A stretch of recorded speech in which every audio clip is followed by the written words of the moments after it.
नमस्कार। आज हामी यहाँहरूलाई नेपाल फाइनेन्सियल रिपोर्टिङ स्ट्यान्डर्डको बारेमा डिस्कस गर्न गइरहेका छौँ।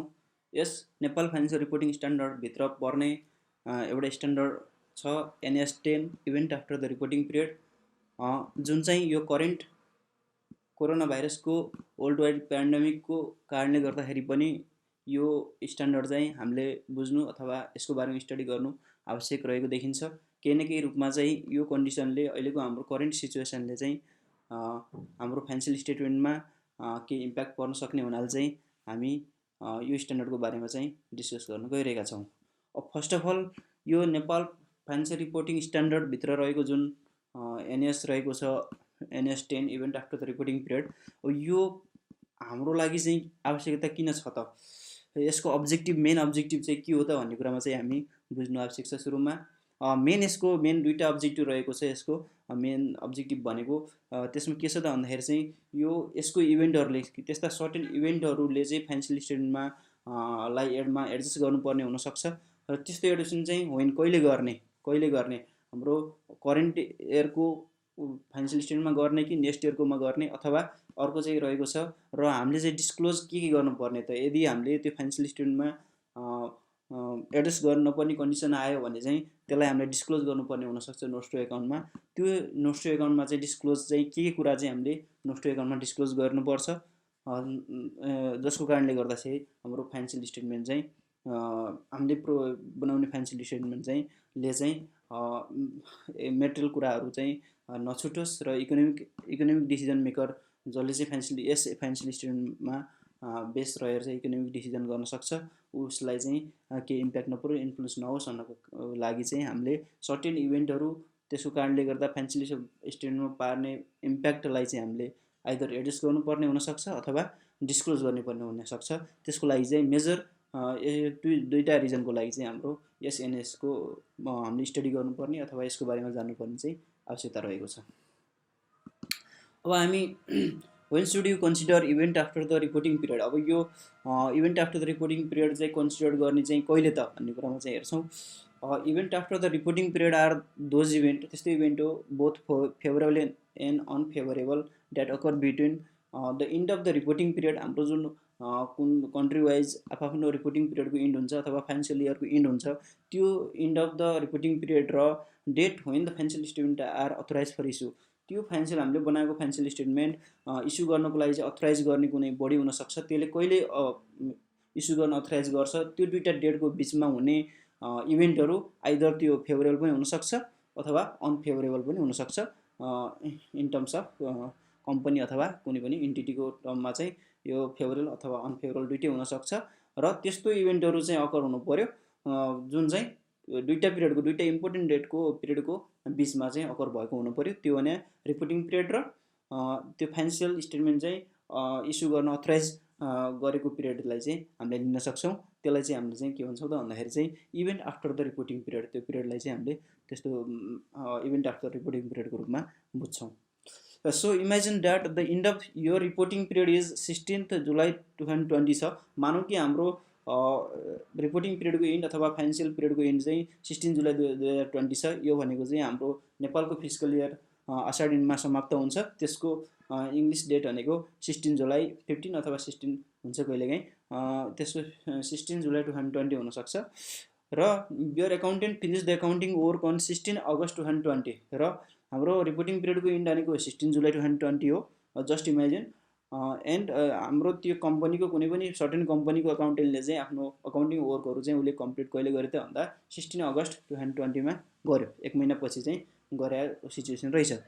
अनि त्यसपछि the board of director authorize them for the issue on 31 August 2020 भनेको त्यसको अकाउन्टिङ इन्ट्री कम्प्लिट भएको 15 दिनपछि के भयो त भन्दाखेरि चाहिँ बोर्डले चाहिँ के गरिदियो भन्दाखेरि चाहिँ त्यो फाइनेन्सियल स्टेटमेन्ट चाहिँ इस्यु गर्ने चाहिँ अथोराइज गरिदियो and the share holder approve them on 15। त्यसको फेरि अर्को 15 दिनमा बल्ल सेयर होल्डरको एजिएम भएर चाहिँ के भयो त भन्दाखेरि चाहिँ त्यो फाइनेन्सियल स्टेटमेन्ट चाहिँ एप्रुभ भयो। यो चाहिँ हाम्रो यस्तो सिनारियो यस्तो डेभलप भयो। यो कन्डिसनमा चाहिँ अब हामीले गर्ने के त भन्ने कुरामा चाहिँ यसले हाम्रो माथि जुन डेफिनेसन भन्यो हामीले event after the reporting period, त्यसले के भन्छ त भन्दाखेरि चाहिँ you need to consider everything that happen between the के भयो त हाम्रो इक्जाम्पलमा अहिलेको केसमा 16 जुलाई 2020 र 31 August 2020 as an the event after the reporting period. त्यो दुईटा बिचमा भएको इभेन्टलाई चाहिँ इभेन्ट आफ्टर द रिपोर्टिङ पिरियडको रूपमा चाहिँ कन्सिडर गर भनेर चाहिँ हामीले अगाडि भनेको डिफिनेसनले भन्यो। Okay, but what if earthquake happen on 1 September 2020 and destroy their building. अब यस्तो कन्डिसन हाम्रो अगाडिको एउटा सिनारियो डेभलप चाहिँ त्यस्तो भएको थियो। तर अब के भयो त भन्दा 1 सेप्टेम्बर 2020 जुन भनेको ठ्याक्कै अर्को दिन कुनको त भन्दाखेरि चाहिँ हाम्रो financial statement authorise for issue गर्ने गर्न अथराइज गरेको डेट्सको ठ्याक्क अर्को दिन चाहिँ हाम्रो अर्थक्वेक ह्यापन भयो and destroy their building destroy भयो भने एउटा इभेन्ट अकर गर्यो, एउटा कन्डिसन यो यस्तो इभेन्ट चाहिँ अकर भयो। तर यो चाहिँ अब हामीले कस्तो इभेन्ट मान्ने त, यसलाई event after the reporting period त भयो, तर हाम्रो त्यो दुईटा जुन इम्पोर्टेन्ट डेट थियो दुईटा पिरियड, त्यो डेटको पिरियडमा यो पऱ्यो कि परेन त भनेर हेर्दाखेरि चाहिँ हाम्रो यो जुन हाम्रो इम्पोर्टेन्ट पिरियड थियो त्यो पिरियड भन्दाखेरि बियोन्ड बाहिर परेको चाहिँ हामीले पायौँ। Well, that is the event after the reporting period for sure. अब हामीले चाहिँ यो रिपोर्टिङ पिरियड भन्दा पछाडिको यो अकर भएको ट्रान्जेक्सन त हो हामीले जान्यौँ, but not under the definition of NS 10 because it falls outside to important date। अब त्यो भए तापनि के भयो त भन्दाखेरि चाहिँ हामीले जुन event after the reporting period भनेको थियौँ त्यसको लागि मेजर दुईटै इम्पोर्टेन्ट डेटको बिचमा पर्नुपर्छ भनेको थियौँ। यो चाहिँ के भयो त भन्दाखेरि त्यो दुईटा डेटको कन्डिसनभन्दा पिरियडभन्दा पनि बाहिर पऱ्यो, इम्पोर्टेन्ट त्यो दुईटा डेटभन्दा बाहिर चाहिँ अकर भयो यो अर्थक्वेक। त्यो हुनाले चाहिँ the process involve in authorising the financial statement for issue will vary depending upon the management structure, statutory requirement and the procedure followed in preparing and finalising the financial statement. अब यो के हुन्छ त भन्दाखेरि चाहिँ अब यो financial statement authorise for issue गर्ने डेट त भन्यो हामीले दुई क्रिटिकल डेटमा, त्यो डेट चाहिँ के हुनसक्छ त भन्दाखेरि चाहिँ अब कम्पनी वाइज अथवा इन्टिटी वाइज अथवा त्यसलाई गभर्न गर्ने रेगुलेटरी रिक्वायरमेन्ट वाइज फरक पर्ने हुनसक्छ। कुनै पनि कम्पनीको financial statement authorise for issue चाहिँ म्यानेजमेन्ट लेभलले गर्न सक्छ भने कुनैको चाहिँ सेयर होल्डर लेभलमा जानुपर्छ होला। अब त्यो चाहिँ सेयर रिक्वायरमेन्ट हुनसक्छ, जस्तो ब्याङ्कको केसमा चाहिँ राष्ट्र ब्याङ्कको एप्रुभल चाहियो, त्यसको बोर्डले एप्रुभल गर्ने केस हुनसक्छ। अब कम्पनी एक्टमा केही प्रोभिजन छ भने चाहिँ त्यो अनुसार पनि के हुनसक्छ त भन्दाखेरि चाहिँ त्यो फाइनेन्सियल स्टेटमेन्ट इस्यु गर्न चाहिँ अथराइज डेट भएको मानिन्छ। अर्को हाम्रो रिपोर्टिङ पिरियड भनेको त त्यो हाम्रो सबैलाई थाहा नै छ, त्यो भनेको आषाढ हुन्छ, इङ्ग्लिस डेट भनेको 16 जुलाई। अहिलेको केसमा हामीले इक्जाम्पल लिएको केसमा 2020 छ। अब मेजर त्यो दुईटा डेटको बिचमा ह्यापन हुने अथवा अकर हुने जुनसुकै ट्रान्जेक्सनलाई हामीले के भन्छ त भन्दाखेरि चाहिँ event after the reporting period भनेर हामीले मान्छौँ। अब त्यो reporting period event after the reporting period के हो भन्ने कुरा चाहिँ हामीलाई थाहा भइसकेपछि what should you report on event after the reporting period. अब त्यसलाई हामीले रिपोर्ट गर्नुपर्ने के हो त, त्यो त भयो, हामीलाई त्यो ट्रान्जेक्सन त थाहा भयो यो पिरियडमा दुईटा क्रिटिकल डेटको बिचमा हुने इभेन्टहरूलाई। तर हामीले गर्नुपर्ने चाहिँ के हो त अब भन्ने कुरामा चाहिँ if your event after the reporting period falls within the two important dates and thus you must do something about it. अब त्यो बिच दुईटा डेटको बिचमा चाहिँ कुनै ट्रान्जेक्सन अकर हुन्छ, इभेन्ट फल गर्छ भने चाहिँ त्यसो भएन हामीले केही गर्न आवश्यक छ, केही न केही त हामीले गर्नै पर्छ। अब के गर्ने त भन्ने कुरामा चाहिँ it depend on the type of the event you are dealing with. अब हामीले कस्तो टाइप अफ द इभेन्टमा चाहिँ हामीले डिलिङ गरे हो त, त्यो इभेन्ट चाहिँ कस्तो हो त, कुन टाइपको इभेन्ट हो भनेर चाहिँ हामीलाई पहिला त्यो बारेमा चाहिँ जानकारी हुनसक्छ। त्यस्तो इभेन्टहरू चाहिँ mainly there are two types, तिनीहरू चाहिँ त्यस्तो इभेन्टहरू चाहिँ दुई प्रकारका हुन्छन्। वानमा चाहिँ एडजस्टिङ एन्ड अर्को छ नन एडजस्टिङ। यो दुईटा इभेन्टहरू मात्रै हो त्यो क्रिटिकल डेटको बिचमा चाहिँ अकर हुने, त्यसलाई चाहिँ हामीले थाहा पाउनु पर्यो। अब वानमा चाहिँ हाम्रो छ एडजस्टिङ इभेन्ट। अब there are the event that provide the evidence of the condition that existed at the end of the reporting period. अब त्यस्तो इभेन्टलाई चाहिँ हामीले एडजस्टिङ इभेन्ट भन्छौँ, जुन चाहिँ त्यो इभेन्टहरू चाहिँ अकर हुने कन्डिसन के हुन्छ त भन्दाखेरि चाहिँ त्यसको एभिडेन्स चाहिँ हामीलाई पहिला नै हाम्रो रिपोर्टिङ डेटमा नै थाहा हुनसक्छ। त्यसलाई चाहिँ हामीले के भन्यो त भन्दाखेरि चाहिँ एडजस्टिङ इभेन्ट भन्यो। अब जस्तो इक्जाम्पलको लागि चाहिँ के छ भन्दाखेरि चाहिँ the court case is settle after the end of the reporting period and it continue that an entity had present obligation and should have created a provision in line with the NS 37। अब कोर्टको केसमा चाहिँ ले चाहिँ के गरिदियो, त्यो दुईटा critical डेटको बिचमा चाहिँ कोर्टमा हाम्रो केस फाइल भएको हुनसक्छ, त्यो केस फाइल चाहिँ कोर्टले चाहिँ त्यसलाई सेटल गरिदियो भनेको मुद्दाको चाहिँ सिनोफानो भयो। त्यो कारणले गर्दाखेरि चाहिँ हामीलाई के हुन सक्ने भयो त भन्दाखेरि ल्याबिलिटी क्रिएट भयो भनेको यस्तो केसमा चाहिँ त्यो हामीलाई हाम्रो रिपोर्टिङ पिरियडभन्दा अगाडि नै कसैले हामीलाई क्लेम गरेर चाहिँ केस फाइल गरेको हुनसक्छ। त्यो कन्डिसन त अगाडि नै हामीलाई थाहा भइसक्छ, एभिडेन्स त फ्युचरमा चाहिँ कोर्टले डिसिजन गरिदियो भने चाहिँ सर्टेन फिगर चाहिँ हामीले ल्याबिलिटी चाहिँ ल्याबिलिटी बियर गर्नुपर्ने सक्ने कन्डिसन हुनसक्छ। त्यस्तो कन्डिसनलाई चाहिँ जसले चाहिँ के गर्यो त्यो इभेन्ट चाहिँ अकर भयो चाहिँ दुईटा क्रिटिकल डेटको बिचमा, तर त्यसले चाहिँ के थाहा थियो त भन्दाखेरि रिपोर्टिङ डेटमा नै हामीलाई के थाहा थियो त भन्दाखेरि चाहिँ के एभिडेन्स थियो त भन्दाखेरि चाहिँ त्यो चाहिँ हुनसक्छ भन्ने चाहिँ हामीलाई थाहा थियो, किनकि कुनै थर्ड पार्टी अथवा कुनै कस्टमरले चाहिँ हाम्रो यसमा चाहिँ केस फाइल पहिला नै गरिसकेको कन्डिसन हुनसक्छ।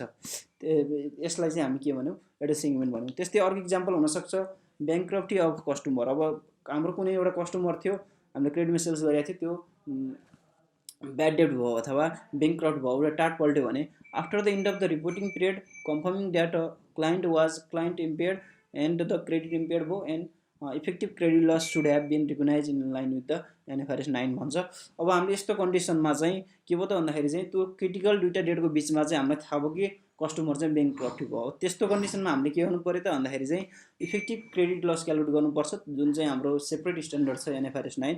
त्यसले चाहिँ हामीलाई चाहिँ इफेक्टिभ कन्ट्रोल लस क्यालकुलेट गरेर चाहिँ हाम्रो फाइनेन्सियल स्टेटमेन्टमा एडजस्ट गर्नुपर्छ भन्छ।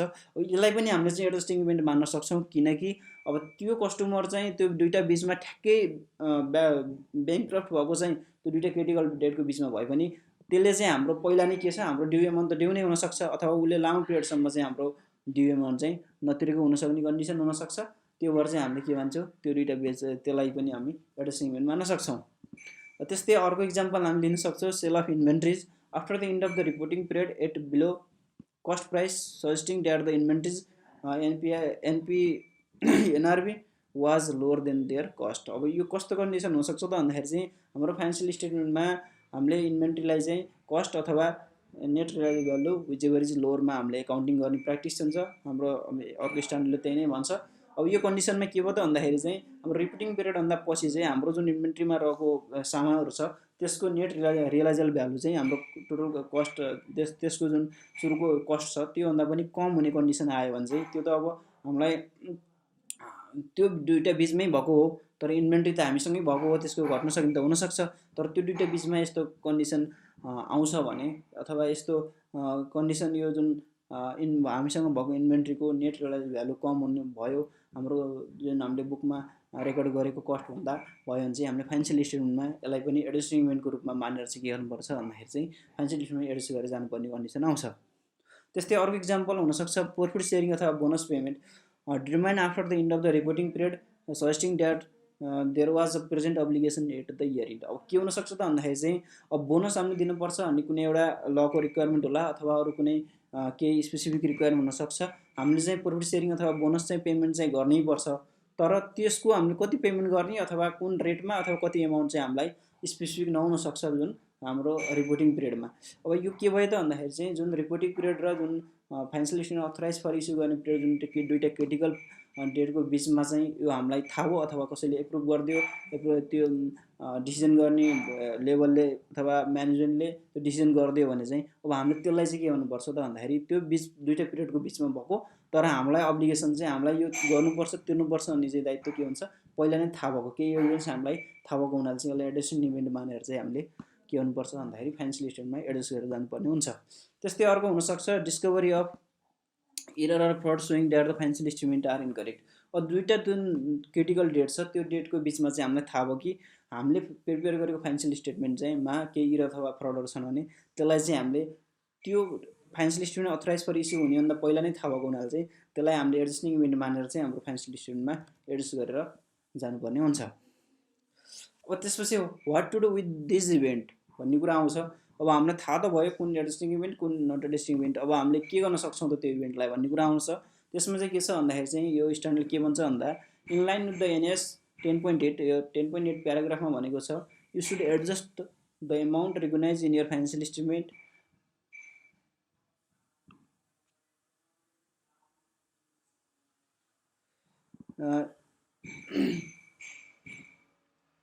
अहिले भनेको छ कि recognise in your financial statement to reflect the adjusting event after the reporting period. अब त्यसलाई चाहिँ के गर्नुपर्छ त भन्दाखेरि चाहिँ हाम्रो फाइनेन्सियल स्टेटमेन्टमा चाहिँ एडजस्ट गरेर जानुपर्छ भन्ने कुरा गर्छ। यसको लागि हामी सानो यसको राम्रोसँग बुझ्नको लागि एउटा सानो इलिस्ट्रेसन हेर्छौँ। जस्तो कि XYZ company faces the court case for selling date expired food to its customer होइन। यस्तो कस्टमरलाई चाहिँ डेट एक्सपायर्ड गुड सेल्स गरेको बारेमा उसमा चाहिँ के छ, उसको कोर्टमा चाहिँ केस भएको रहेछ। एक्सचेन्ज कम्पनीले के गर्यो भन्दाखेरि denied all claim and no provision was made in its financial statement at 16 July 2020मा चाहिँ उसले के गर्यो भन्दाखेरि चाहिँ अब योले क्लेम चाहिँ डिनाइड गर्यो, मैले तिर्दिनँ अथवा मैले तिर्नु पर्दैन भनेर उसले फाइनेन्सियल स्टेटमेन्टमा चाहिँ त्यसको प्रोभिजन चाहिँ गराएन। तर अन 12 अगस्त 2020मा के गरिदियो त भन्दाखेरि the court award RS 1 million damage against the XYZ company the financial statement have not yet been authorize for issue at that time.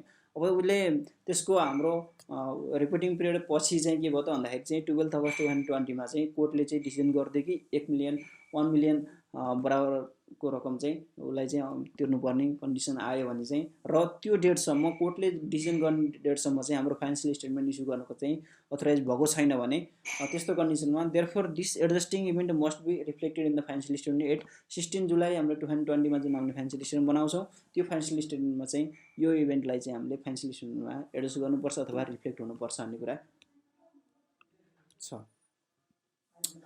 अब हामीले XYZ company needs to create a provision for the damage because the present obligation existed 16 July 2020।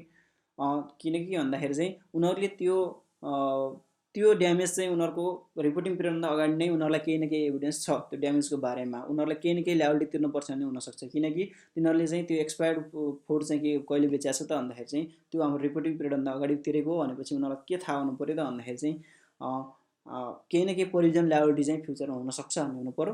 तर हाम्रो त्यो दुईवटा त्यो financial statement authorize for issue गर्ने डेटभन्दा अगाडि नै कोर्टले डिसिजन आइसकेको कन्डिसन भएको हुनाले चाहिँ हामीले यसलाई एडजस्टिङ इभेन्ट र फाइनेन्सियल स्टेटमेन्टमा चाहिँ एडजस्ट गर्नुपर्छ। यसको जनरल इन्ट्री चाहिँ के हुन्छ त भन्दाखेरि चाहिँ हामीले लसलाई चाहिँ प्रफिट एन्ड लस एकाउन्टमा चार्ज गर्नु पऱ्यो, debit legal cost in profit and loss एकाउन्टलाई हामीले 1 मिलियन बराबर चार्ज गर्नु पऱ्यो, क्रेडिट चाहिँ हामीले प्रोभिजन वाइज लिगल कस्ट भनेर चाहिँ हामीले क्रेडिट गरेर जानुपर्ने हुने सक्छ। अब यो त हाम्रो भयो एडजस्टिङ इभेन्टको बारेमा। एडजस्टिङ इभेन्ट भने के हो र कस्तो कस्तोलाई चाहिँ हामी एडजस्टिङ इभेन्ट मान्छौँ र कसरी यसलाई चाहिँ फाइनेन्सियल स्टेटमेन्टमा एडजस्ट गर्नुपर्छ भन्ने कुरा। अब अर्को छ हाम्रो चाहिँ नट एडजस्टिङ इभेन्ट।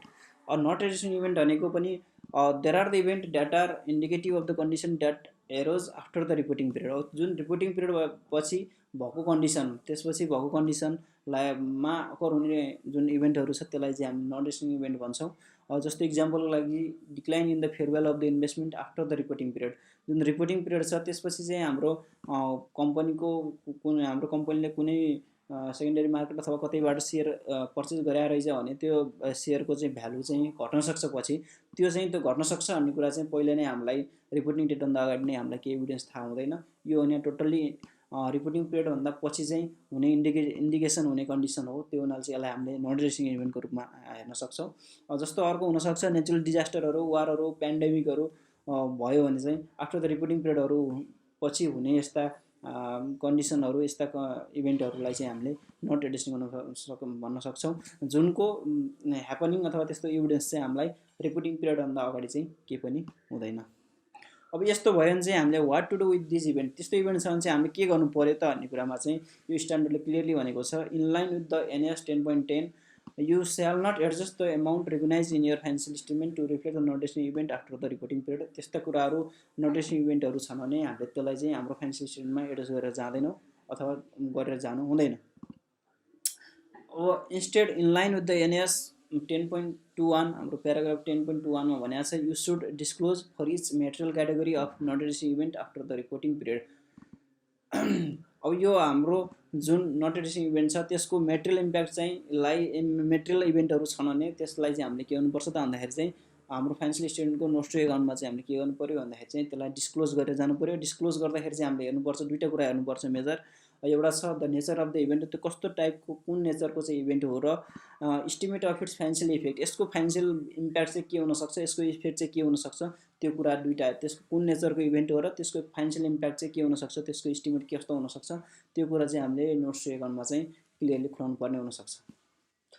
जस्तो इक्जाम्पल लिउँ एउटा, अगाडिकै इक्जाम्पलमा हामीले हेऱ्यौँ भने XYZ company owns a plant, त्यसले एउटा प्लान्ट चाहिँ ओन गर्छ अन 31 अगस्त 2020 भनेको हाम्रो यसमा नि रिपोर्टिङ पिरियड भनेको 16 जुलाई नै लिएको छ। त्यो अगाडिको इक्जाम्पलको कन्टिन्यू नै हो यो।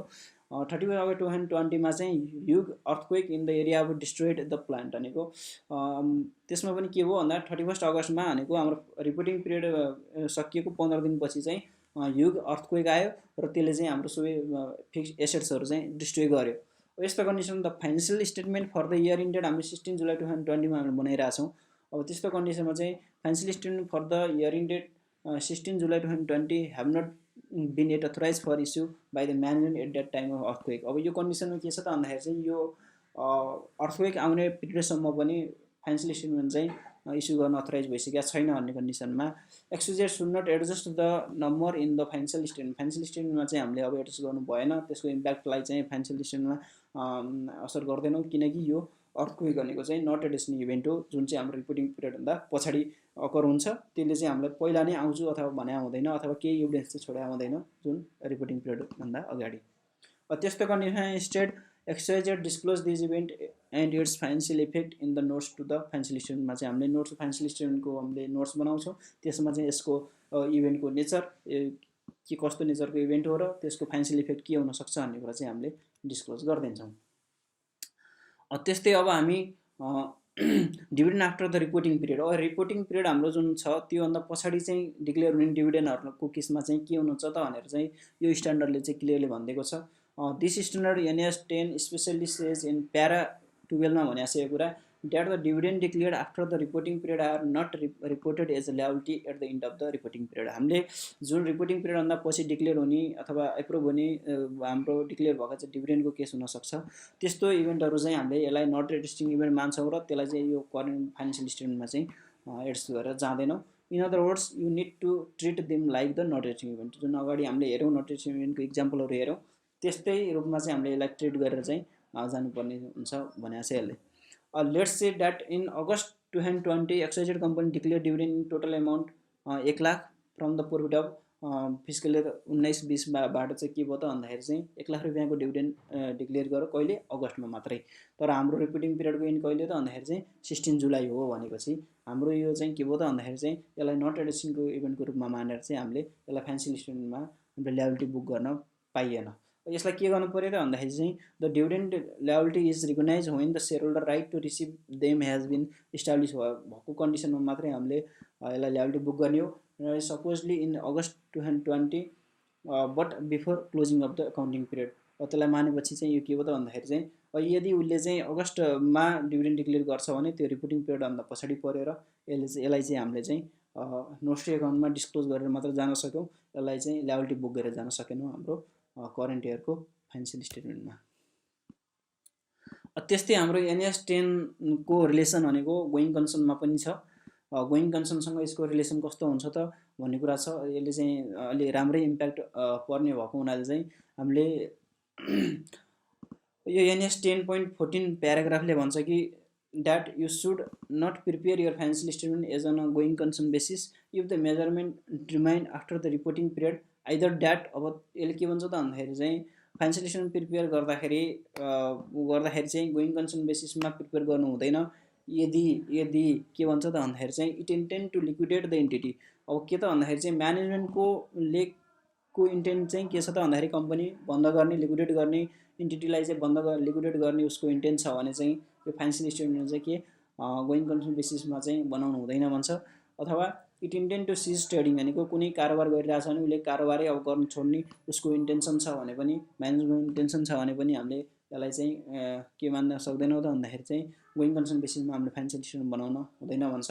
त्यस्तै अर्को कन्डिसन छ it has no realistic alternative but to do one of the above two भनेको यो दुईवटा गर्ने बाहेक अरू रियलिस्टिक अल्टरनेटिभमै छैन कि ऊ चाहिँ बन्दै हुनुपर्छ कि ट्रेडिङ सिजै गर्नुपर्छ। यस्तो कन्डिसनमा पनि के हुनसक्छ त भन्दाखेरि चाहिँ हामीले फाइनेन्सियल स्टेटमेन्ट बनाउँदाखेरि त्यस्तो कम्पनी एन्टिटीको फाइनेन्सियल स्टेटमेन्ट बनाउँदाखेरि चाहिँ गोइङ कन्सर्न बेसिसमा बनाउनु हुँदैन। त्यो बाहेक फरक ढङ्गले हाम्रो गोइङ कन्सर्न एजम्सन चाहिँ लागु नहुने ढङ्गले चाहिँ हामीले हाम्रो फाइनेन्सियल स्टेटमेन्ट बनाउनु पर्ने हुनसक्छ। त्यस्तो कन्डिसनमा what does it particularly mean यसले भन्न खोजेको के हो त भन्दाखेरि चाहिँ well if any of the event after the reporting period trigger liquidation of the business हैन। त्यो रिपोर्टिङ पिरियड पछि के थाहा हुन्छ त भन्दाखेरि चाहिँ त्यो बिजनेस लिक्विडेसनमा जाँदैछ नि थाहा हुन्छ, अथवा सिसेसन अफ द ट्रेडिङ उसले कारोबारै बन्द गर्दैछ, अथवा going concern no longer applies and going concern चाहिँ अब लागु हुन सक्दैन भन्ने हुन्छ भने चाहिँ the entity will not operate for at least 12 month after the reporting period. Reporting period पछिको 12 महिनासम्म पनि ऊ कन्टिन्यू अपरेसन हुन सक्दैन, कन्टिन्यू जान सक्दैन भन्ने हाम्रो लाग्यो भने चाहिँ यसलाई हामीले हाम्रो फाइनेन्सियल त्यस्तो कम्पनी एन्टिटीहरूको फाइनेन्सियल स्टेटमेन्ट चाहिँ गोइङ कन्सर्न बेसिसमा चाहिँ बनाउनु हुँदैन हुन्छ यसले। त्यसमा मेनली हामीले भनिहाल्यो अगाडि म्यानेजमेन्ट डिसाइड टु लिक्विडेट। अब एउटा फर्स्ट कन्डिसन के हुनसक्छ, म्यानेजमेन्टले चाहिँ लिक्विडेट गर्ने चाहिँ डिसाइड गर्यो भने चाहिँ के हुन्छ त भन्दाखेरि चाहिँ अगाडि हामीले लिएको इक्जाम्पललाई नै हामीले लिन सक्छौँ। Let's say that on 31 August 2020 XYZ managers decide to liquidate the business and sell all the assets and settle all the liabilities of XYZ। अब म्यानेजमेन्टले के डिसिजन गर्यो त भन्दाखेरि चाहिँ हाम्रो रिपोर्टिङ पिरियड भनेको 13 जुलाई थियो, तर 31 अगस्तमा 15 दिनपछि चाहिँ उसले के गर्यो त भन्दाखेरि अब कम्पनीकोलाई लिक्विडेट गर्ने, यसका एसेट्सहरू सेल्स गर्ने, लिगल लायबिलिटीहरू सेटल गर्ने डिसिजन गर्यो भने यसमा यस्तो कन्डिसन के भयो त भन्दाखेरि चाहिँ going concern no longer applies. अब गोइङ कन्सर्न भएन, त्यो कम्पनी बन्द हुने भयो। And the financial statement for the year ended 16 July चाहिँ हामीले के गर्नुपर्छ, prepare on the going concern बेसिसमा चाहिँ प्रिपेयर गर्नु पाइँदैन, हुँदैन। त्यस्तै अर्को अर्थक्वेक डिजास्टर्स द बिजनेस भनेको अर्थक्वेकले चाहिँ हाम्रो बिजनेसै ध्वस्त, त्यो कम्पनीको बिजनेसै ध्वस्त पारिदियो भने चाहिँ imagine that earthquake was so bad that destroyed most of the XYZ assets and as a result XYZ will not be able to continue the business. यस्तो कन्डिसनमा अब अर्थक्वेकले डिस्ट्रोय नै गर्यो, कम्प्लिटली डिस्ट्रोय गरेर त्यो बिजनेस चाहिँ कन्टिन्यू हुन सक्ने कन्डिसन रहेन भने चाहिँ here going concern does not apply. अब यस्तो कन्डिसन गोइङ कन्सर्न चाहिँ एप्लाई हुने कुरा भएन। As XYZ is force to stop the business भनेको ऊ चाहिँ अब बिजनेसै बन्द हुनुपर्ने भयो, त्यो कन्डिसन उसको गोइङ कन्सर्न चाहिँ हामीले लगाउनु चाहिँ मिलेन। As a result regardless of the earthquake being not racing event भए तापनि the financial statement for the year ended 16 July 2020 are not prepared under the going concern assumption. अब त्यस्तो ऊ नट एड्रेसिङ इभेन्ट त हो, हामीले अर्थक्वेकलाई चाहिँ एड्रेस गर्नु हुँदैन भन्न त भन्छौँ, तर के हो त भन्दाखेरि चाहिँ ऊ चाहिँ गोइङ कन्सर्नमा चाहिँ ऊ भएन भनेपछि उसले बिजनेस चाहिँ कन्टिन्यू गर्न सक्ने कन्डिसन नभएको हुनाले चाहिँ हामीले फाइनेन्सियल स्टेटमेन्ट चाहिँ गोइङ कन्सर्न बेसिसमा एजम्सनमा चाहिँ बनाउन सक्दैनौँ। अब यो गोइङ कन्सर्न र हाम्रो NS 10 जुन हामीले हेऱ्यौँ इभेन्ट आफ्टर रिपोर्टिङ पिरियडको बिचमा, त्यसलाई त्यो हामीले एड्रेस गर्ने कि नगर्ने भन्ने कुरामा चाहिँ बिजनेस गोइङ कन्सर्नमा छ कि छैन भन्ने कुरा आउँछ। त्यस्तै हाम्रो जुन अहिले करेन्टली जुन वर्ल्ड वाइड रूपमा कोरोना भाइरसको इम्प्याक्ट रहेको छ, जुन पेन्डेमिक छ वर्ल्ड वाइड, अब यसले चाहिँ यसलाई चाहिँ हामीले के मान्ने त, यसले चाहिँ हाम्रो कुनै पनि बिजनेसको गोइङ कन्सर्नलाई इफेक्ट परेको छ कि छैन, पार्छ कि पार्दैन भन्ने कुरा चाहिँ हेर्नु पर्यो। अब यो हाम्रो फाइनेन्सियल इयरको इन्डिङ पिरियड त आइसकेको छैन, तर त्यो पिरियडसम्म पनि कन्टिन्यू भइराख्यो र सर्टन कम्पनीहरू चाहिँ त्यसपछि उयो रन गर्न नसक्ने कन्डिसन हुनसक्छ।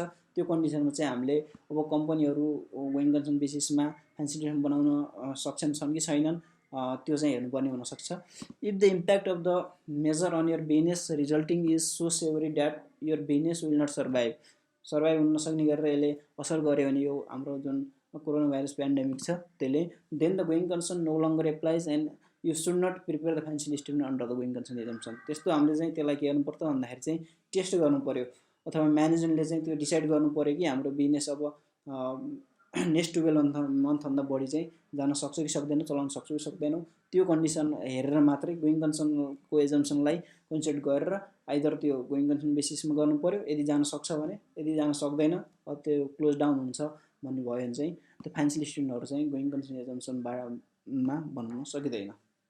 अब यसको मेजर अर्को पार्ट छ जुन हाम्रो यो स्ट्यान्डर्डको सुरुमै हामीले भनेको थियो, दुईवटा अब्जेक्टिभ मेजर, त्यसलाई चाहिँ हाम्रो त्यसको इम्प्याक्ट भनेको जुनसुकै अकर हुने इभेन्टहरूलाई कहिले चाहिँ एड्रेस गर्ने भन्ने कुरा, र अर्को त्यो इभेन्टलाई डिस्क्लोज चाहिँ के गर्ने त, के कुराहरू चाहिँ डिस्क्लोज गर्ने चाहिँ मेन हाम्रो अब्जेक्टिभ थियो अगाडि। अब हामीले डिस्क्लोजरको पार्टमा चाहिँ यसमा मेजर चाहिँ डिस्क्लोजरै हुन्छ, जुन नट एड्रेसिङ इभेन्टको कुरा गऱ्यौँ हामीले, त्यो डिस्क्लोजरकै पार्टमा हुने कुरा हो। फर्स्टमा हामीले गर्नुपर्ने डिस्क्लोजरको रूपमा छ, an entity shall disclose the date when the financial statement were authorise for issue and who gave the authorisation. सुरुमा हामीले के गर्नु पर्थ्यो भन्दाखेरि चाहिँ फाइनेन्सियल स्टेटमेन्ट अथोराइज गर्ने कसले हो र त्यो गर्ने डेट चाहिँ के हो, त्यो हामीले चाहिँ के गर्नुपर्छ, डिस्क्लोज गर्नुपर्छ। If the entity's owner or the other have the power to amend the financial statement after issue the entity shall disclose that fact. अब एकचोटि इस्यु गरिसकेपछि पनि अरू कुनै ओनर अथवा कसैले चाहिँ त्यो फाइनेन्सियल इन्स्ट्रुमेन्टहरू चाहिँ फेरि एमेन्ड गर्नुपर्ने पावर त्यस्तो केही छ भने त्यो कुराहरू पनि हामीले डिस्क्लोज गर्नुपर्छ भन्छ यसले। त्यस्तै अर्को डिस्क्लोजर गर्ने पार्टमा छ, if an entity receive the information after the reporting period about the condition that existed at the end of the reporting period. अब कुनै एन्टिटीलाई रिपोर्टिङ पिरियडभन्दा पछाडि के थाहा भयो त भन्दाखेरि चाहिँ कुनै कन्डिसन अथवा इभेन्टहरू अकर भयो तर त्यसको इन्फर्मेसन चाहिँ रिपोर्टिङ पिरियडभन्दा उसलाई अगाडि थियो भने पनि त्यसको बारेमा चाहिँ के गर्नुपर्छ त भन्दाखेरि चाहिँ उसले डिस्क्लोज गर्नुपर्छ। It shall update disclosure that relate to those condition in the light of the new information. उसले चाहिँ के गर्नुपर्छ त भन्दाखेरि चाहिँ त्यो न्यू इन्फर्मेसन उसलाई जुन थाहा थियो त्यसको आधारमा चाहिँ उसले के गर्नुपर्छ त भन्दाखेरि डिस्क्लोजर पनि अपडेट गरेर जानुपर्ने हुन्छ।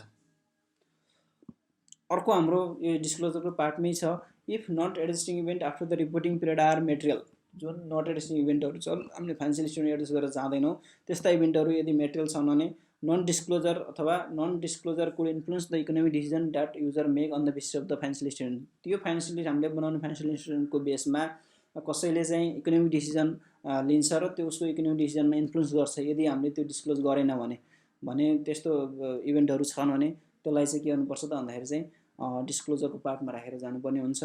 Accordingly an entity shall disclose the following for each material category of non adjusting event after the reporting period. त्यस्ता इभेन्टहरू छ भने त्यो प्रत्येक रिपोर्टिङ नट एडजस्टिङ इभेन्टको लागि चाहिँ हामीले के गर्नुपर्छ त भन्दाखेरि एटलिस्ट टु टाइपबाट चाहिँ हामीले त्यसलाई डिस्क्लोज गरेर जानुपर्छ। एउटा चाहिँ त्यसको नेचर अफ द इभेन्ट कस्तो नेचरको इभेन्ट हो र अर्को छ हाम्रो चाहिँ estimate of its financial effect. यो यसको फाइनेन्सियल इफेक्ट चाहिँ के हुनसक्छ भन्ने कुरा चाहिँ हामीले के गर्नुपर्छ त भन्दाखेरि चाहिँ त्यो फाइनेन्सियल हामीले बनाएको फाइनेन्सियल इन्स्ट्रुमेन्टको नोट्स टु एकाउन्टमा चाहिँ डिस्क्लोज गरेर जानुपर्छ। प्रत्येक नट एडजस्टिङ इभेन्टको दुईवटा पार्ट, त्यसको नेचर अफ द इभेन्ट कस्तो नेचरको इभेन्ट हो र त्यसको फाइनेन्सियल इम्प्याक्ट के हुनसक्छ र statement that such an estimate can not be made. त्यो इस्टिमेट यदि statement that such an estimate गर्न सकिँदैन भने त्यो इस्टिमेट चाहिँ किन गर्न सकिँदैन त्यसको बारेमा चाहिँ के गर्नुपर्छ त भन्दाखेरि चाहिँ क्लियरली चाहिँ नोट्स टु एकाउन्टमा चाहिँ डिस्क्लोज गरेर जानुपर्ने हुन्छ। आज हामी Nepal financial reporting standard for small and medium size इन्टिटिजको बारेमा केही चर्चा गर्न गइरहेका छौँ। यसलाई सर्ट फर्ममा एनएफआरएस फर एसएमइज भन्ने गरिन्छ। एनएफआरएस फर एसएमइज अब लागू हुँदैछ सब कम्पनीहरूमा। यो भनेको के हो भन्ने कुराहरूको बारेमा अलिकति छोटो विवरण र छोटो जानकारी यहाँ दिन गइरहेको छु। त्यसमध्येमा यो Nepal financial reporting standard for SMEs चाहिँ जम्मा 35वटा सेक्सनहरू रहेका छन् र त्यसमध्ये आज हामी सेक्सन 1 को small and medium size entities भनेको चाहिँ के हो त भन्ने कुराको बारेमा जानकारी लिन गइरहेका छौँ। र यो एनएफआरएस को स्कोप के हो त? एनएफआरएस को स्कोप के हो? स्मल एन्ड मिडियम साइज इन्टिटिजहरूले यो एनएफआरएस लागू गर्न पर्यो र यसले बेसिक क्यारेक्टरिस्टिक्सहरू चाहिँ एसएमइज को बारेमा हामीलाई बताउँछ। र small and medium size entities भनेको त के हो? स्मल एन्ड मिडियम साइज इन्टिटिजको लागि हामीले दुईवटा पोइन्ट जान्न जरुरी छ। त्यसमा small and medium size entities भनेको एउटा those entities which do not have public accountability नहुने इन्टिटी र at publishes general purpose financial statement for external users भन्ने चाहिँ स्मल एन्ड मिडियम साइज इन्टिटिजको डेफिनेसन। र अब हामीले at do not have public accountability भनिरहेको छौँ, तर पब्लिक एकाउन्टेबिलिटी भनेको चाहिँ के हो त? अब त्यसको बुझ्नको लागि an entity has public accountability if के भयो भने चाहिँ कुनै पनि एउटा पब्लिक इन्टिटी चाहिँ पब्लिकली एकाउन्टेबल हुन्छ भन्ने खालको कुरामा चाहिँ सुरुमा 1 नम्बरमा के छ त? इफ डेब्ट or equity instruments are traded in a public market or it is in the process of issuing such instruments for trading in public market or अर्को के छ त? 2nd number point, it holds assets in a fiduciary capacity for a broad group of outsiders as one of its primary business. अब holding assets in a fiduciary capacity भनेको चाहिँ के हो भन्दाखेरि हामीले एउटा एक्जाम्पलको लागि चाहिँ म्युचुअल फन्डको लिन सक्छौँ, जसमा चाहिँ हामीले एउटा कुनै पनि ट्रस्टी अथवा कुनै पनि म्युचुअल फन्ड एउटा अर्गनाइजेसनलाई चाहिँ हामीले हाम्रो इन्भेस्टमेन्ट हामीले उसमा लगानी गर्छौँ र उसले त्यो हामी जस्तै धेरै इन्भेस्टरहरूको पैसा चाहिँ क्युमुलेटिभ रूपमा डिफ्रेन्ट कम्पनीजहरू अथवा डिफ्रेन्ट सेक्टरमा चाहिँ उसले इन्भेस्टमेन्ट गरेर त्यसको रिटर्न दिने गर्दछ। अब 2nd नम्बर पोइन्टमा that publish general purpose financial statements भनेको छ फर एक्सटर्नल युजर्स। यो भनेको के हो?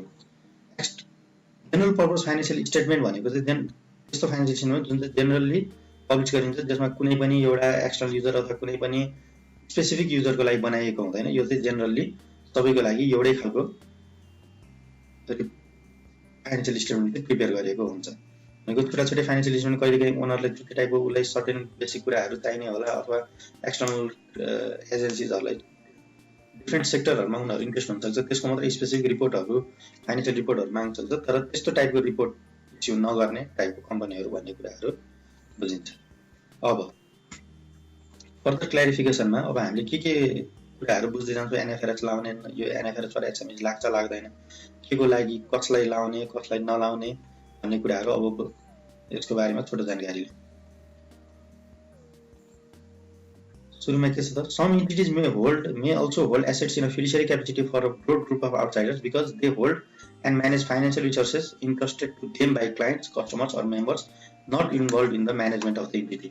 भनेको हामीले म्युचुअल फन्डको जस्तै केस भयो, एउटा कुनै मान्छेले लगेर त्यहाँ लगानी गर्ने भयो, त्यो लगानी गरेकोमा ऊ त्यहाँ म्यानेजमेन्टमा पनि इन्भल्भ हुँदैन, त्यस्तो खालको इन्टिटीहरू पनि धेरै छन् भन्ने खालको कुराहरू गरेको यसले, त्यस्तो इन्टिटी हुन्छन् भन्ने खालको कुराहरू मात्रै। अब सबै एसेट्स होल्ड गर्ने जति चाहिँ होल्ड गर्ने यो चाहिँ एनएफआरएस लाउने अथवा यो चाहिँ फिडुसियरी क्यापेसिटीमा होल्ड गरेको हो होइन भन्ने कुरा हो त भन्दाखेरि, however if they do so for reason incidental to primary business, as for example may be the case of travel or real estate agents, schools, charitable organizations, cooperative enterprises requiring a nominal membership deposit and sellers that receive payment in advance of delivery of goods or services such as utility companies, as does not make them publicly accountable। भनेको फिडुसियरी assets फिडुसियरी क्यापेसिटीमा hold गर्ने त माथि publicly accountable entity भन्ने हो यहाँ।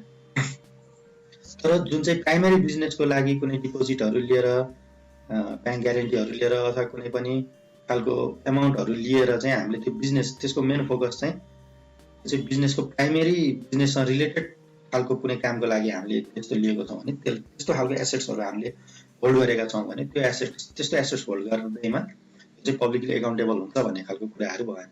भने चाहिँ एउटा एक्जाम्पल, कुनै पनि एउटा कम्पनीले एउटा आफ्नो डेप्टर्सलाई अथवा कुनै कसैलाई एउटा सामान बेच्दैछ भने उसले क्रेडिटमा दिन्छ भने उसले उसको कुनै एसेट्स आफ्नो नाममा पहिला होल्ड गरेको अथवा उसले त्यो होल्डिङ क्यापेसिटी राखेको हुनसक्छ। इनकेस त्यो एमाउन्टहरू उठेन भने उसले त्यो एसेट्सबाटै रिकभर गर्छु भनेर त्यस्तो त्यसरी राखेको कुनै एसेट्सहरू छ भने त्यसरी एसेट्स राखेको छ भन्दैमा त्यो चाहिँ पब्लिकली एकाउन्टेबल हुँदैन भन्ने कुराहरू। अर्को पोइन्टमा, if a publicly accountable entity uses this NFRS, its financial statement shall not be described as conforming to NFRS for SMEs, even if law or regulation in its jurisdiction permits or requires this NFRS to be used by publicly accountable entities भन्ने कुराहरू आएको छ। अब अर्कोमा subsidiary र प्यारेन्टको कुराहरू गरेको छ।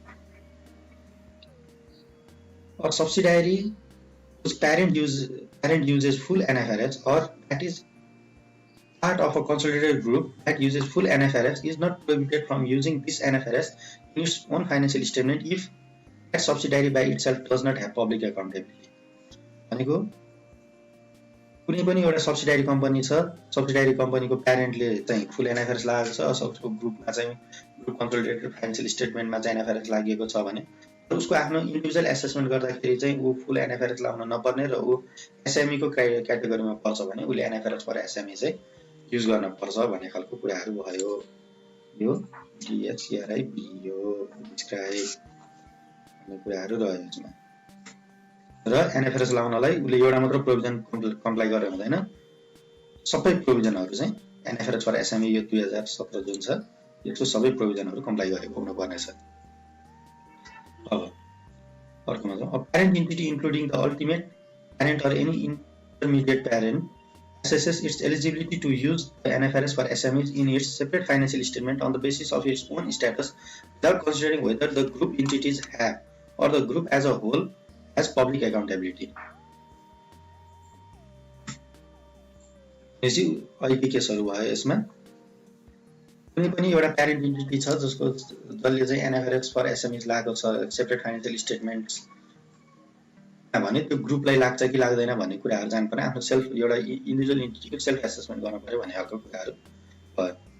If a parent entity by itself does not have a public accountability, it may present its separate financial statement in accordance with this standard, even if it presents the consolidated financial statements in accordance with full NFRS or under set of generally accepted accounting principles such as national accounting standards.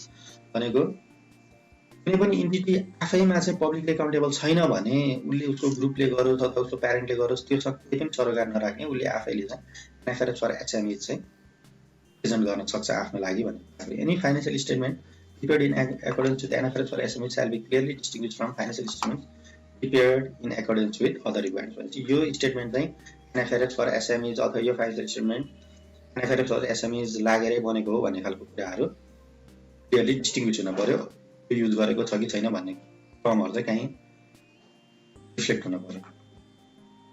अब अर्को, अब for financial reporting purpose the entities can be classified as केमा classify गर्न सकिन्छ भन्ने कुराहरू हो। Those having public accountability उसले के गर्नु पर्यो त NFRS shall be applicable for those entities who have public accountability.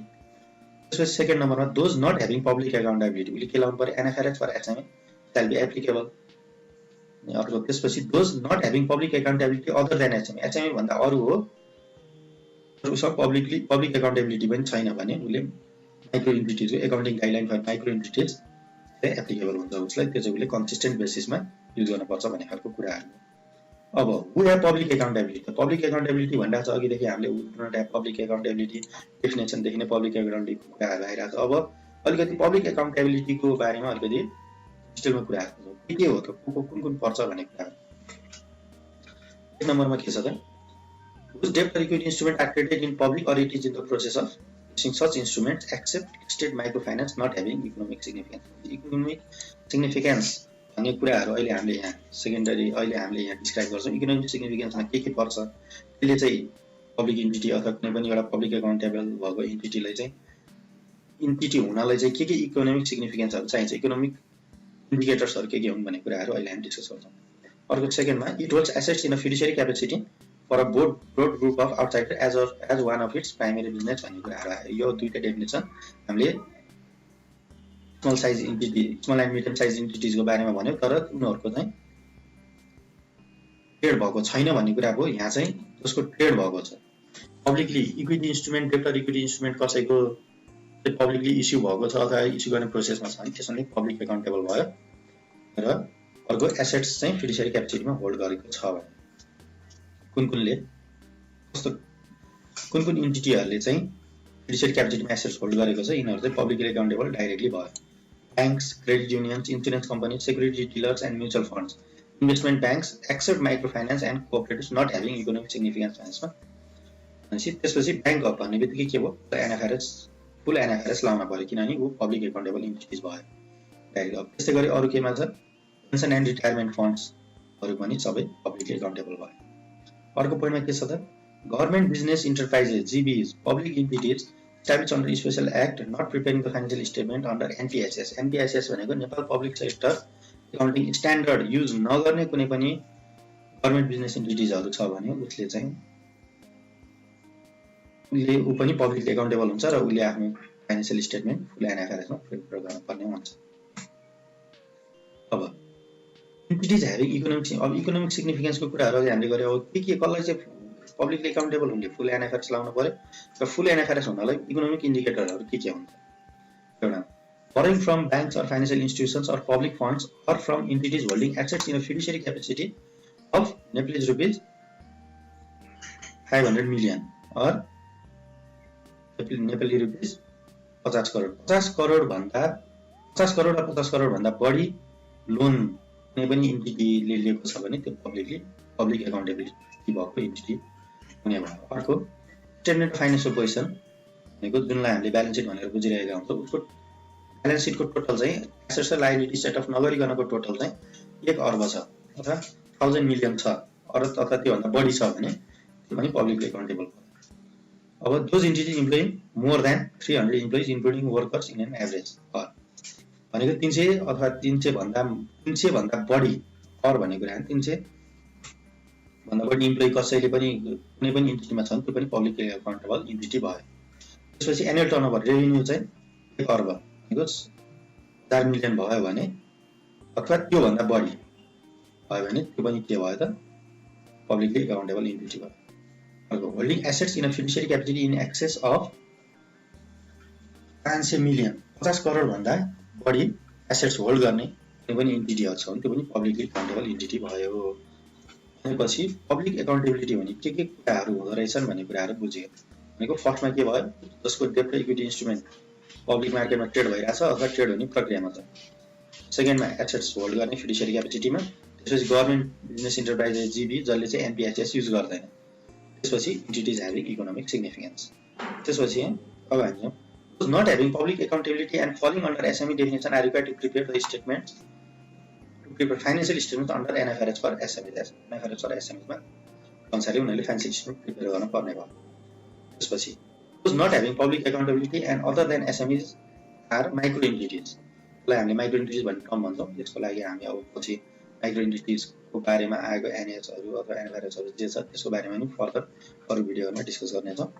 त्यसपछि micro entities are required to prepare financial statements in accordance with the accounting guidelines for micro entities on consistent basis. अब micro entities भनेको चाहिँ के हो भन्ने कुराहरूसम्म चाहिँ बुझिरहँ अहिले। किनभने micro entities are those entities which all of the following thresholds. भनेपछि कुनै पनि कुरा एक्सिड भयो भने त्यो माइक्रो इन्टिटीजको क्राइटेरियाबाट हट्नेछ।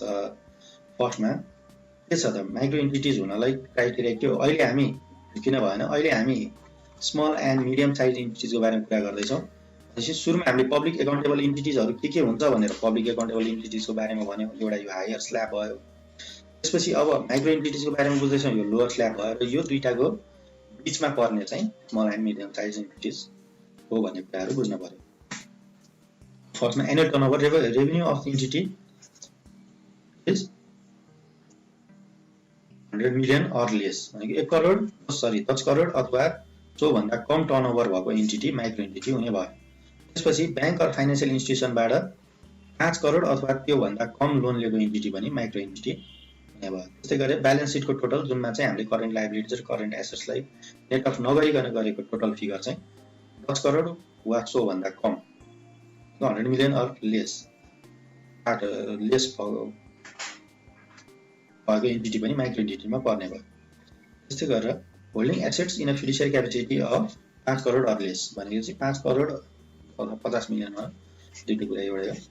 त्योभन्दा कम एसेट्स होल्ड गर्ने इन्टिटीहरू भने के भयो त, माइक्रो इन्टिटी भयो। र अर्को अब यो चारवटा क्राइटेरिया माइक्रो इन्टिटीको लागि लाग्ने भयो र an entity must meet all of this limits in 2 consecutive years to qualify as a micro entity, and once qualified must exceed at least one of these limits for 2 consecutive years to cease qualify। भन्दा चाहिँ कस्तो भन्दाखेरि एउटा कुनै पनि इन्टिटीको अहिलेको revenue उसको 2 वर्षको विगतको 2 वर्षको 9 करोड छ भने ऊ अब माइक्रो इन्टिटी भयो। तर सर्टेन अर नेक्स्ट इयर चाहिँ उसको रेभेन्यू 11 करोड भयो, जुन चाहिँ 10 करोड भन्दा एक्सिड भयो भने ऊ माइक्रो इन्टिटी अनुसारै उसले प्रेजेन्टेसन गर्नुपर्छ। किनभने क्वालिफाई हुनलाई र सिज हुनलाई 2 कन्जिक्युटिभ इयर्ससम्म चाहिँ यो लिमिटमै रहन पर्ने कुराहरू रहेको छ। अब माइक्रो इन्टिटीको लागि छुट्टै एकाउन्टिङ गाइडलाइनहरू छ भन्ने कुराहरू भयो। अब हामीले यसलाई एउटा टेबुलर फर्ममा पनि स्टडी गर्नलाई ट्राई गरौँ। इकोनोमिक सिग्निफिकेन्स एनालाइसिसबाट चाहिँ अब हामीले समरी जस्तो एउटा कुराहरू डिस्कस गरौँ। समरी डिस्कसन इन्टिटीज भनेको कुन टाइपको इन्टिटीजहरू छ भनेर हामीले बुझ्यौँ। एउटा इन्टिटीज विथ पब्लिक एकाउन्टेबिलिटी, अर्को स्मल एन्ड मिडियम साइज इन्टिटीज र अर्को माइक्रो इन्टिटीज। यो इन्टिटीहरूलाई के एप्लिकेबल हुन्छ त, एप्लिकेबिलिटी। इन्टिटीज विथ पब्लिक एकाउन्टेबिलिटीलाई एनएफआरएस साल बी एप्लिकेबल, मतलब फुल एनएफआरएस पनि भनिन्छ। स्मल एन्ड मिडियम साइज इन्टिटीजलाई NFRS for SME shall be applicable. Micro इन्टिटीजलाई एकाउन्टिङ गाइडलाइन अथवा NS for micro entity shall be applicable. Application date कहिलेबाट हो त, फुल एनएफआरएसको लागि डिफ्रेन्ट डेटहरू दिएको थियो, तर त्यस डिफ्रेन्ट डेटहरूमा डिफ्रेन्ट टाइपको इन्टिटीजहरूलाई एप्लिकेसन डेटहरू राखेको थियो। त्यसमध्ये हामीले लेटेस्ट डेट लियौँ, त्यो 2073 साउन 1बाट चाहिँ जुन आर्थिक वर्ष 73-74 73-74 को लागि चाहिँ सबै कम्पनीहरूले एनएफआरएसको जुन पब्लिक एकाउन्टेबल भएको इन्टिटीले एनएफआरएस अनुसार फाइनेन्सियल स्टेटमेन्ट प्रेजेन्ट गर्नुपर्छ भन्ने कुराहरू थियो। र अर्को एनएफआरएस एसएमई एप्लिकेबल हुने भनेको 2077 साउन 1 गतेबाट, भनेको यो आर्थिक वर्ष जुन हामी 76-77 मा अहिले रहनेछौँ, यो भिडियो आएको सम्ममा यो आर्थिक वर्षबाट चाहिँ अब एनएफआरएस फर एसएमई चाहिँ म्यान्डेटरीली लागू गर्नुपर्ने अवस्था छ। र माइक्रो इन्टिटीको लागि 2077 साउन 1 गतेबाट लाग्ने छ भनेको अर्को आर्थिक वर्ष। तर अर्ली एप्लिकेसन अथवा adaptation of NFRS is always appreciated. अब के हुन्छ इकोनोमिक सिग्निफिकेन्स के छ भनेर अघि हामीले डिस्कस पनि गऱ्यौँ। अब यसलाई अलिकति टेबुलर फर्ममा डिस्कस मात्र गर्न खोजिएको छ। अब बोरोइङ्स फ्रम ब्याङ्कर भनेपछि लोनहरू लिएको छ र बोरोइङ्सहरू छ। अब कुन कुन क्राइटेरियाले कुन इन्टिटीमा पर्न जान्छ भन्ने कुराहरू 50 करोड अथवा त्योभन्दा बढी बोरोइङ भएको इन्टिटी पब्लिक एकाउन्टेबिलिटी इन्टिटी भयो, त्यसलाई फुल एनएफआरएस लाग्छ। त्यसपछि दोज इन्टिटिज उस बोरोइङ इन मोर देन 5 करोडभन्दा बढी छ उसको बोरोइङ र 50 करोडभन्दा कम छ भने त्यो इन्टिटी अब एसएमई भयो। हामीले स्मल एन्ड मिडियम साइज इन्टिटिजलाई सर्ट फर्ममा एसएमइज भन्ने गर्छ र त्यसपछि 5 करोडभन्दा कम भएको माइक्रो इन्टिटी छ। त्यसपछि होल्डिङ एसेट्स इन फिडुसियरी क्यापेसिटी 50 करोडभन्दा बढी होल्ड गरेको छ भने 50 करोड अथवा 50 करोडभन्दा बढी होल्ड गरेको छ भने पब्लिकली एकाउन्टेबल इन्टिटिज। त्यस्तै गरेर 5 करोडभन्दा बढी र 50 करोडभन्दा कम एसेट्स होल्ड गरेको छ भने small and medium size entities र 5 करोडभन्दा कम छ भने माइक्रो इन्टिटिज। त्यस्तै गरी ब्यालेन्स सिट पोजिसन चाहिँ टोटल जुन हामीले एसेट्स र करेन्ट एसेट्स र करन्ट लायबिलिटी अफसेट नगरिकनको फिगर हेर्न पर्यो। त्यो गर्दाखेरि 1 अर्ब अर मोर भनेको 1000 मिलियन अथवा त्योभन्दा बढी छ भने पब्लिकली एकाउन्टेबल इन्टिटी हो जसको लागि फुल एनएफआरएस एप्लिकेबल हुन्छ। त्यस्तै गरेर उसको ब्यालेन्स सिट टोटल चाहिँ 10 करोडभन्दा बढी तर 1 अर्बभन्दा कम छ भने त्यो इन्टिटिज चाहिँ एसएमइज भयो र 10 करोड अर त्योभन्दा कम छ भने त्यो चाहिँ माइक्रो इन्टिटी हो। त्यसपछि एनुअल टर्नओभर 1 अर्ब र त्योभन्दा बढी एनुअल टर्नओभर कुनै पनि इन्टिटीको छ भने त्यो पब्लिकली एकाउन्टेबल इन्टिटी भयो।